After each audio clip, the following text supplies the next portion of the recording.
এইটোতো বেয়া হৈছে হৈ আছে আৰু আজিৰ পৰা এইবাৰ লৈ 3বাৰ হ'ল এইটো কেইদিন ধৰি হৈ আছে বাটটো ফাটি আছে ইয়াতে এটা দোকান লাগিছে দোকান যদি ক'ব পাৰিব যে কেনেকৈ আহি দোকান কষ্ট কৰে ইয়াতে আৰু একবাৰতো এনেকুৱা হৈছিল যে ইয়ালৈকে পানী উঠি গৈছিল ৰাস্তাৰ মেইন ৰোডলৈকে গুচি গৈছিল পানী তেতিয়াও সেইটো পাইপটো ভাল কৰা নাই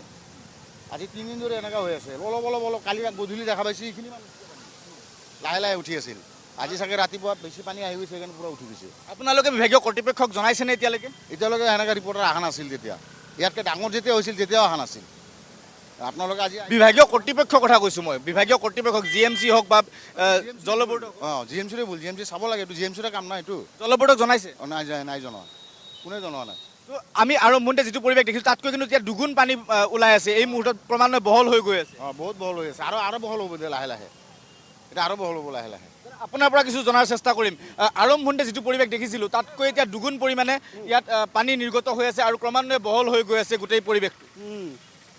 এই 3বাৰ হৈ গ'ল এনেকা